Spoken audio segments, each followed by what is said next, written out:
Imagine करें एक ऐसा कंट्री जहां सैलाबों ने पूरे के पूरे गांव तबाह कर दिए हो, ग्लेशियर्स खतरनाक हद तक पिघलने लगे और इन हालात के अंदर किसान फसलें उगाने के लिए खून पसीना एक कर दें। ये कोई डिस्टोपियन फ्यूचर नहीं है, बल्कि ये है आज का पाकिस्तान।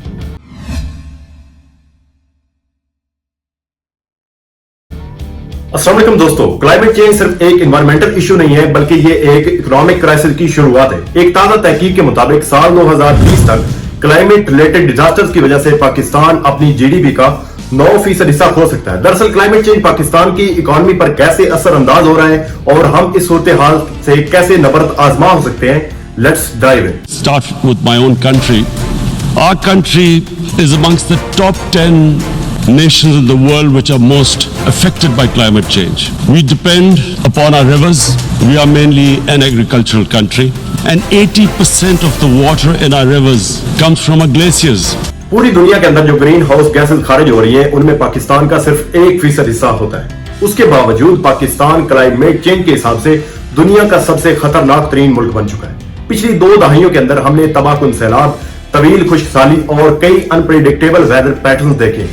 सिर्फ साल 2022 के अंदर एक खतरनाक सैलाब की वजह से 33 मिलियन लोग मुतासिर हुए हैं, 20 लाख घर तबाह हुए हैं, 30 बिलियन डॉलर से ज्यादा का मुआशी नुकसान हुआ है। लेकिन असल इंपैक्ट इससे भी कई गुना ज्यादा है। एग्रीकल्चर को पाकिस्तान की इकोनॉमी की रीढ़ की हड्डी माना जाता है। पाकिस्तान की कुल जीडीपी का 23% हिस्सा ज़राअत से आता है और पाकिस्तान में 40% लोगों की रोजी रोटी ज़राअत से वाबस्ता है। लेकिन क्लाइमेट चेंज इस सेक्टर को इस खतरनाक हद तक मुतासिर कर रहा है। बढ़ता हुआ दर्जा हरारत, बेतरतीब बारिशें और पानी की कमी फसलों की पैदावार को कम कर रही है। गंदम, चावल, कपास जो हमारी मेन एक्सपोर्ट्स हैं, वो बहुत ज्यादा मुतासिर हो रही हैं क्लाइमेट चेंज की वजह से।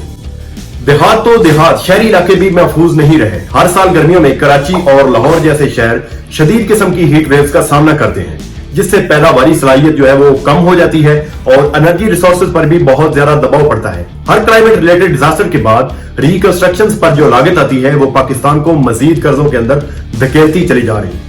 क्लाइमेट चेंज के मुआशी असरात भी एक इंसानी अलमिया है। फसलों की नाकामी, एम्प्लॉयमेंट में कमी और खाने पीने की चीजों की बढ़ती हुई कीमतों की वजह से लाखों पाकिस्तानियों की माली हालत जो है वो दिन ब दिन बिगड़ती चली जा रही है। क्लाइमेट चेंज की वजह से नकल मकानी, भीड़ भरे शहरों और समाजी बदअमनी को फरोग मिल रहा है। अब वक्त है, अगर हमने अब भी इसका सद्देबाब ना किया तो ये बहरान मजीद बढ़ेगा।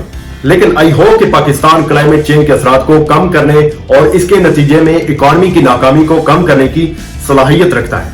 इसके 3 बेहतरीन हल मौजूद हैं, तो चलें उन पर बात करते हैं। इसका सबसे पहला हल यह है कि अगर हम सोलर, विंड और हाइड्रो पावर पर शिफ्ट हो जाएं, तो हमारा फॉसिल फ्यूल्स पर इन्हिसार जो है वो कम हो जाएगा। ये करने से हमें डबल फायदा होगा। सबसे पहला फायदा ये है कि हम क्लाइमेट चेंज के असर को कम कर लेंगे और दूसरा फायदा ये होगा कि ग्रीन एनर्जी सेक्टर में जॉब्स के मौके भी पैदा हो जाएंगे, जिससे गुर्बत को कंट्रोल किया जा सकेगा। और इसका दूसरा हल क्लाइमेट चेंज के असरात को कम करने का है क्लाइमेट रेजिलिएंट एग्रीकल्चर। हमें चाहिए कि हम ड्रॉट रेजिस्टेंट क्रॉप्स को प्रमोट करें, अपने इरिगेशन सिस्टम को मुअस्सर बनाएं, जिसमें ड्रिप इरिगेशन दुनिया का सबसे बेहतरीन आबपाशी का सिस्टम है। बेहतरीन वाटर मैनेजमेंट के जरिए किसानों को बदलते हुए हालात के मुताबिक ढलने में मदद मिल सकती है। और इसका तीसरा और आखिरी हल यह है कि हम क्लाइमेट चेंज से लड़ने के लिए इंटरनेशनल सपोर्ट हासिल करें और इंटरनेशनल पॉलिसियों को फॉलो करें। उसके साथ साथ हमारी हुकूमत को चाहिए कि नेशनल पॉलिसीज के अंदर क्लाइमेट एक्शन को तरजीह दें।